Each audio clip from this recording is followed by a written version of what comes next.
miel sapi sung kilo khate ongzo sakhi Giêsu kulpi muan huai ka ki dana lung hi pantung kal kap te kia phual sa tin ong kem sakhi Kagal te golel sakhi kalang te le tual ki jena ke lama ong pang palian terhi kum pilian pensang lian zo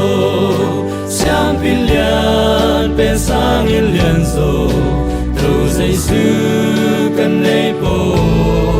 ampasi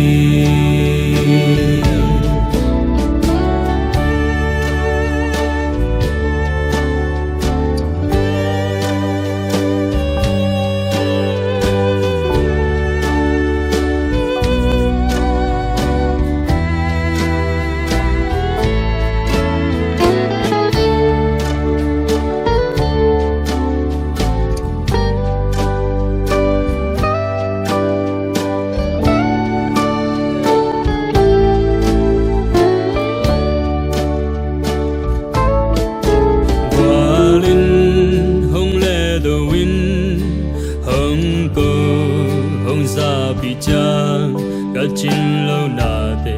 ông thấy xa min ông happy hi zoom thấy đại thấy na ngin huy xa te hồng chang amma bia cuộc sống min sang thơ ông pass khi cả gặp te golel sakhi kalang te le tual ki jena ke lama ong pang palian terhi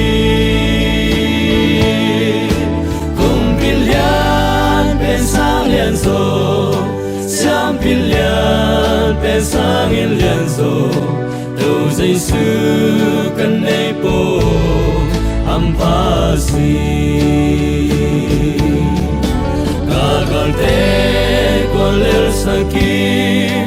kalang te le tual ki jena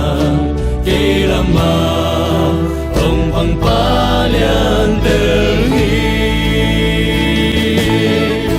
kum pilian pensang lian zo siam pilian pensang lian zo tu Giêsu kan nei po